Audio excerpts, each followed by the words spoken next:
Transport yourself to the dusty roads of rural Nebraska in October 1930. Consider the life of Harold, a grain farmer who has spent 30 grueling years coaxing a living from the earth. Last month, he successfully sold his harvest and placed $4,200 into the First National Bank. To a man like Harold, this balance is not just a number on a ledger. It is a year of physical toll, the seed money for next spring's planting, and the literal means of family survival through the biting winter. On a seemingly unremarkable Tuesday morning, he drives into town intending to withdraw a mere $80 for basic supplies. Instead of a routine transaction, he encounters a line of desperate neighbors murmuring and shouting before a locked entrance.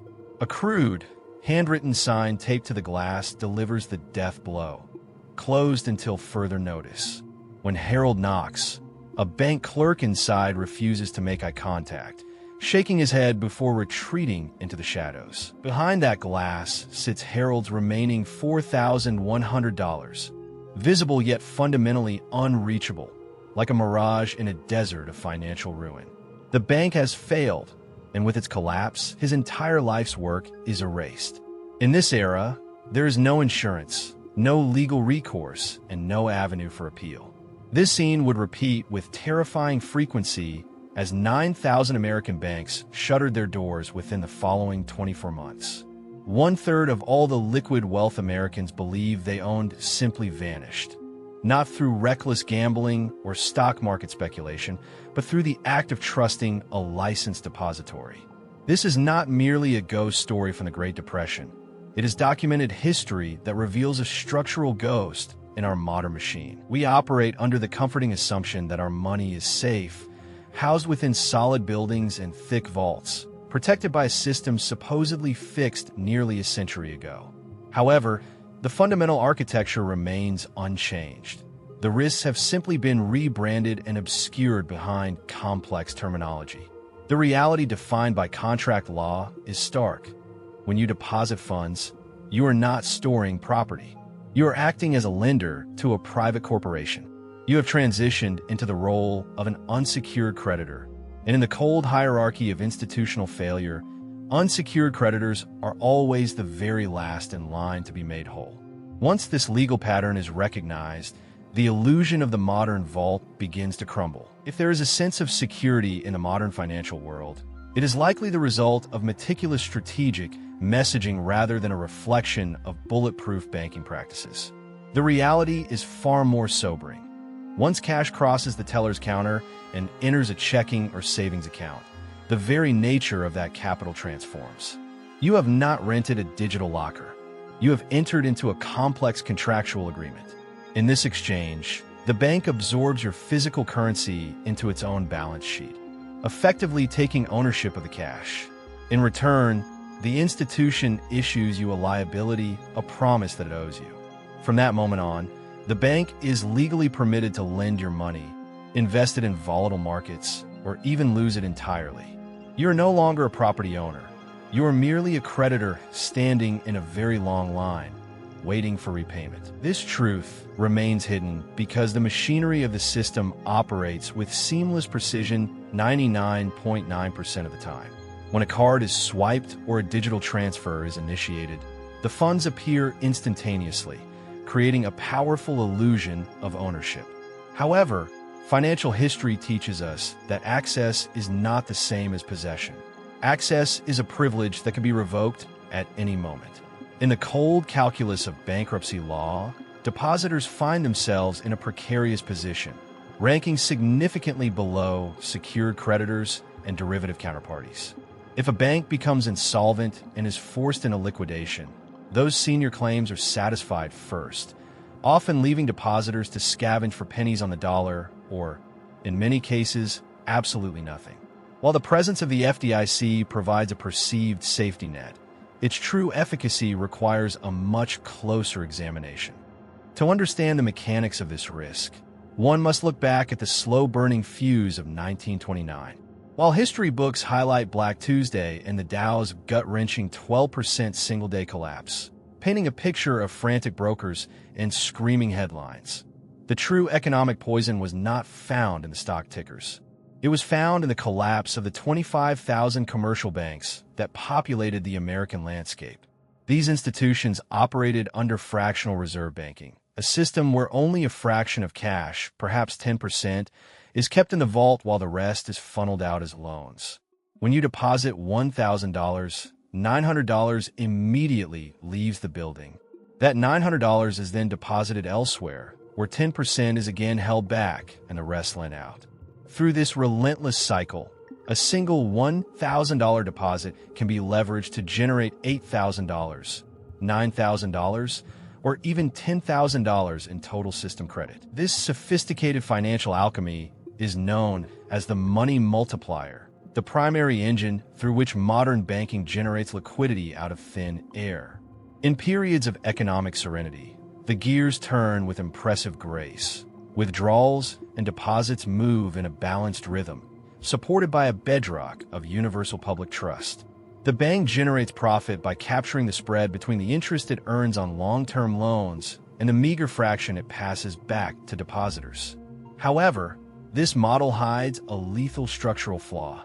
Because the vast majority of capital is locked away in long-term assets rather than sitting in a vault, a sudden surge in withdrawal requests leaves the bank paralyzed. This fundamental duration mismatch, where short-term liabilities are used to fund long-term debt, means that when depositors come calling all at once, the money is simply not there to meet them. The fragility of this architecture was laid bare in December 1930 with the catastrophic collapse of the Bank of the United States in New York. Despite its prestigious name, it was a strictly private entity, yet its failure devastated over 400,000 depositors and shattered the nation's remaining confidence. The resulting panic behaved like a spark in a dry forest, leaping from New York to the small towns of the Midwest and South. The just-in-case withdrawal, intended as a personal safety measure, quickly evolved into a self-fulfilling death sentence for local banks. As reserves were drained, one institution's failure became the catalyst for the next, creating a contagion of bank runs that moved with the speed and heat of a brush fire. The scale of the ensuing devastation was staggering. Between 1930 and 1933, more than 9,000 banks evaporated, taking with them $7 billion in total deposits, a sum that exceeds $140 billion in today's currency. These were not the losses of high-stakes gamblers or reckless speculators. They were the savings accounts of families, the payroll funds of small businesses, and the vital operational capital of a functioning society. One must pause to consider the gravity of this betrayal. A citizen could do everything right, avoiding the temptation of the stock market to favor the perceived safety of a savings account, only to have the system erase those responsible efforts entirely. The government remained largely paralyzed, lacking any deposit insurance or a coordinated lender of last resort. Even the Federal Reserve, which possessed the power to intervene, failed to act with the necessary resolve, with some historians arguing that it exacerbated the crisis by tightening liquidity exactly when the system needed a reprieve. There's a deeper structural point here. Fractional reserve banking is inherently fragile. This inherent fragility stems from a mathematical paradox. Modern banking creates far more claims on money than physical currency actually exists. The entire apparatus relies on a singular operational dependency, the statistical probability that every depositor will not demand their cash at the same exact moment. In this sense, public confidence acts as the skeletal framework of the entire financial skyscraper. The moment a critical mass of people begins to doubt the structural integrity of that framework, the system buckles under the weight of its own internal arithmetic. While incompetent leadership can certainly accelerate a downfall, banks do not primarily fail because of poor management. They fail because they are built upon a deliberate maturity mismatch. They essentially gamble on short-term liabilities to fund long-term assets, a strategy that functions perfectly until the music stops. The FDIC is an insurance fund, and like any such pool, it is finite. As of 2023, the Deposit Insurance Fund held approximately $116 billion. However, total insured deposits in the American banking system now exceed $10 trillion. This means the actual coverage ratio is roughly 1.1%. The fund is a levee built to withstand a localized puddle, not a systemic tsunami. It can manage isolated, scattered failures. But if several major institutions were to crater simultaneously, the mathematics of the fund simply would not work. At that point, the FDIC would be forced to borrow from the Treasury, effectively transforming insurance into a massive, money-printing bailout. Consider the collapse of Silicon Valley Bank in March 2023, where roughly 94% of deposits were uninsured, far exceeding the $250,000 threshold.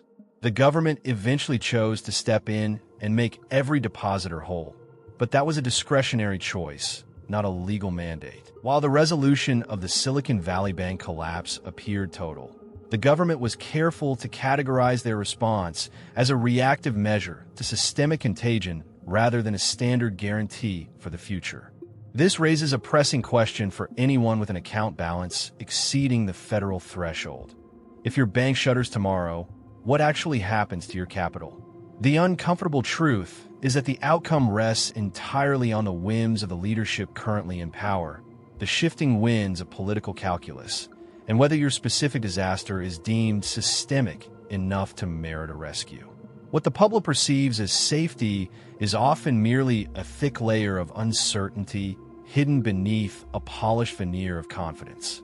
Even those protected by the $250,000 limit must face a grueling reality, as the insurance reimbursement process can take days or even several weeks. During this period, your access is severed, and your vital funds remain frozen while regulators sift through the institutional wreckage. One can only imagine the echoes of Harold from Nebraska's desperation in such a modern scenario. History provides a chilling roadmap for how these crises resolve when the state chooses a different path.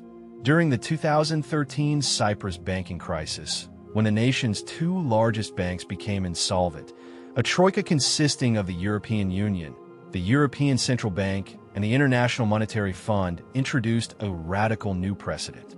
For the first time in modern Western history, depositors were targeted directly.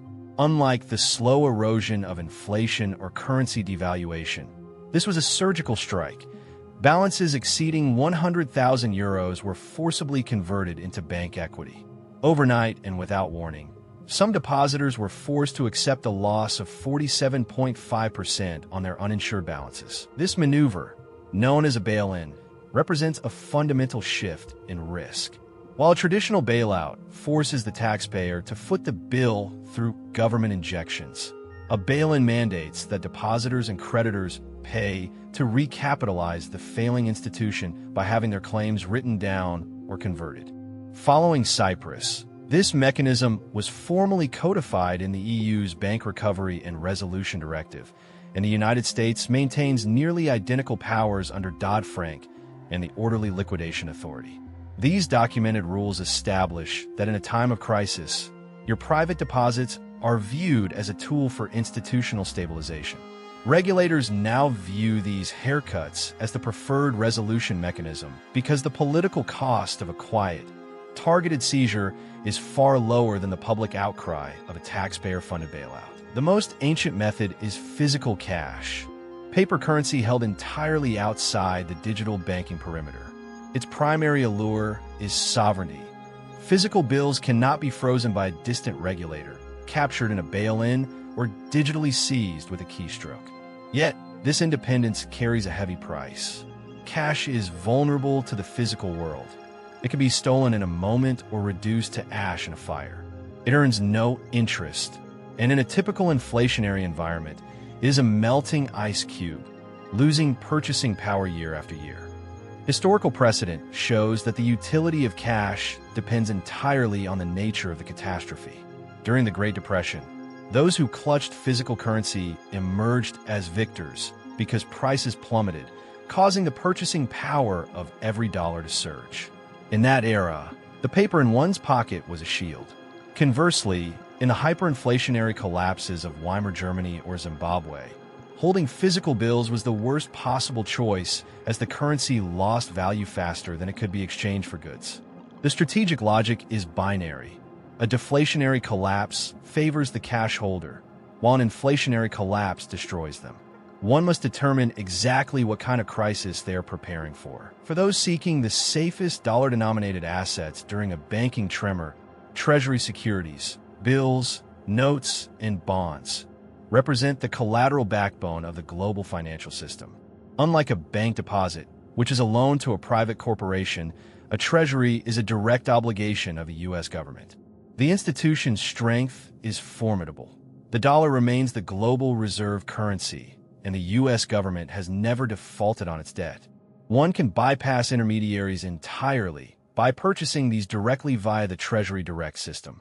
While this eliminates the risk of a third-party bank holding your assets, the trade-off is a lack of agility. The Treasury Direct interface is notoriously archaic, making it significantly harder to sell quickly compared to holding them through a brokerage.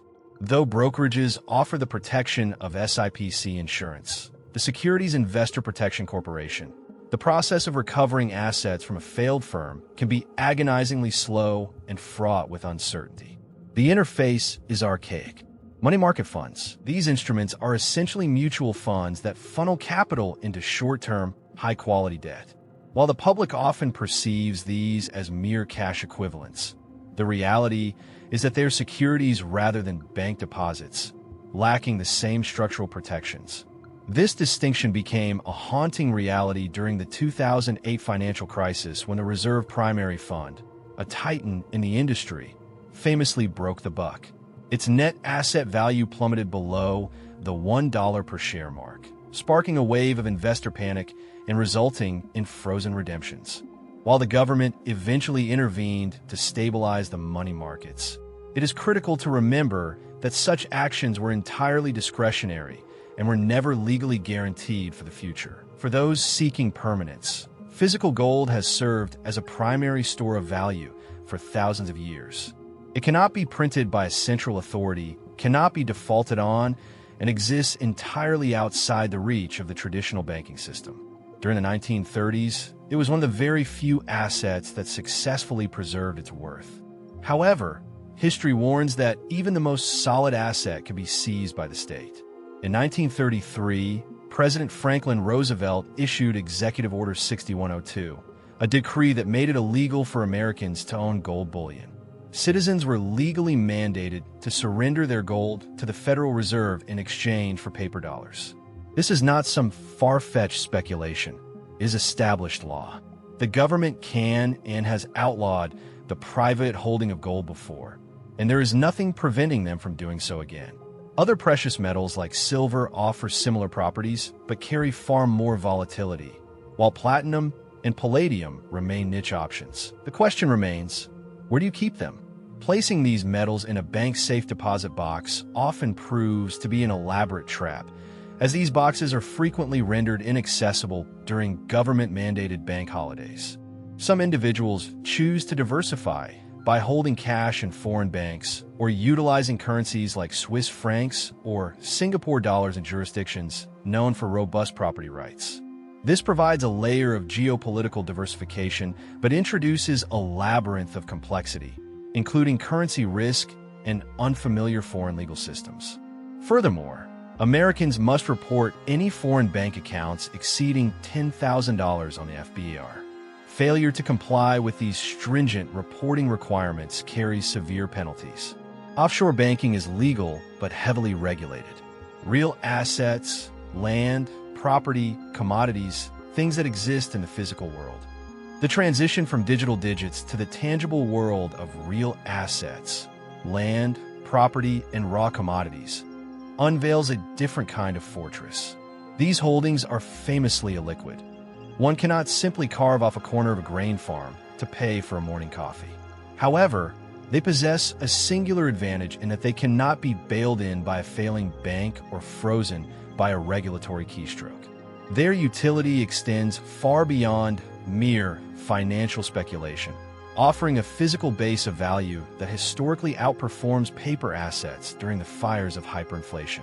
Conversely, in a deflationary winter, these assets often see their prices wither as credit contracts and buyers vanish from the market. Here is the uncomfortable truth. There's no perfect sanctuary. Every financial safe haven operates like a lifeboat with a specific weight limit. Eventually, every option reaches a breaking point where its trade-offs become unbearable.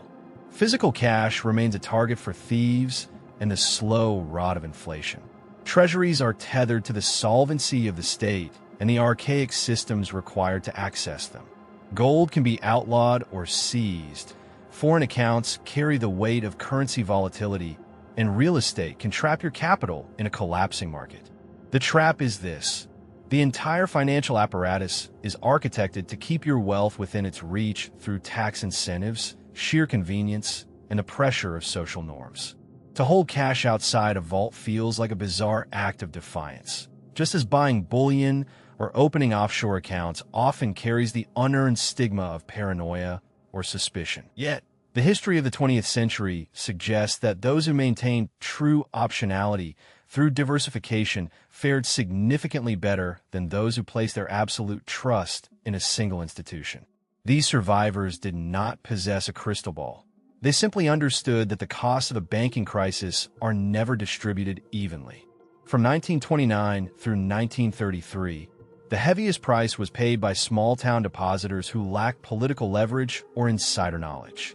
While they waited for a system that eventually failed them, the wealthy moved their capital into gold and government bonds. This pattern repeated in Cyprus, where the largest losses were absorbed by uninsured offshore businesses and Russian nationals. But ordinary citizens were the ones left standing in lines where ATM withdrawals were limited to 300 euros per day. In Argentina, in 2001, the government froze all bank accounts in what was called the corralito. Let's return to the underlying structure. The modern banking system is now more interconnected than ever, with the derivatives market exceeding $600 trillion in notional value. Because banks hold assets from one another, failure cascades move with a velocity that makes them nearly impossible to contain compared to historical precedents. In this environment, interest rate risk has emerged as a silent assassin. When rates rose rapidly throughout 2022 and 2023, the market value of long-duration bonds plummeted, leaving banks with massive unrealized losses on their balance sheets. Silicon Valley Bank, which held over $90 billion in securities, became the primary victim of this mechanism. As rates climbed, their securities lost value. When depositors demanded their funds, the bank was forced to sell at a devastating loss. This triggered a panic that culminated in a total collapse within a mere 48 hours. In response, the Federal Reserve established emergency facilities like the Bank Term Funding Program, allowing banks to borrow against these underwater securities at their original face value. While this prevented an immediate systemic meltdown, it did not actually resolve the underlying losses. The rot is still there, merely swept under a rug of emergency liquidity. As of mid-2023, unrealized losses in the U.S. banking system exceeded $500 billion. Here is the constraint. The fundamental duration mismatch remains unresolved. If inflation persists, the Fed is trapped into keeping rates elevated, which maintains the crushing pressure on bank balance sheets. Conversely, if they cut rates to provide relief, inflation may reignite, causing the dollar to weaken. There are only two paths forward, and neither is painless. History may not repeat, but it certainly rhymes. In 1929, citizens trusted banks simply because they had always existed, making failure unthinkable until the doors were locked. Similarly, in 2008, the world trusted mortgage-backed securities because they carried a pristine AAA rating. Failure was unthinkable until it happened. Yet the cycles of misplaced faith continue to repeat with uncanny precision. In 2023, the public placed its trust in regional banks because they were heavily regulated, assuming that the watchful eye of the state acted as an impenetrable shield. History, however, reveals a recurring pattern of reassurances that are consistently part truth and part illusion. While deposit insurance exists, it is bound by specific limits.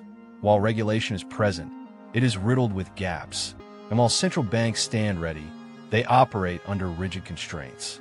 The primary inquiry for any serious observer is not whether the system is inherently safe, but rather identifying the specific conditions under which it fails and understanding exactly what happens when the gears seize. True security comes from preparing for these conditions rather than attempting to predict the unpredictable. Without this understanding, one risks becoming like Harold in Nebraska, the uninformed victim standing in a cold line, fruitlessly knocking on the glass while watching a lifetime of savings vanish into the ether. It is vital to recognize that the banking system is neither a conspiracy nor an inherently evil entity. It is a machine. Machines simply perform the tasks they were designed to execute. Fractional reserve banking is a powerful engine that creates credit and fuels global economies, but it simultaneously manufactures fragility. This machine only breaks when the fuel of public confidence is exhausted. To navigate this, one must understand that a bank is not a vault. It is a counterparty, and every counterparty is capable of failure. In 1929, the few who successfully preserved their wealth were those who understood this risk, choosing to hold physical cash and gold while diversifying their exposure long before the doors were bolted shut.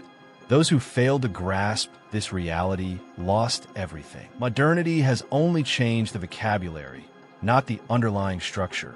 Deposit insurance is effectively a tool for confidence management. Bail-in authority serves as a mechanism for loss distribution, and emergency lending facilities are merely attempts at system stabilization.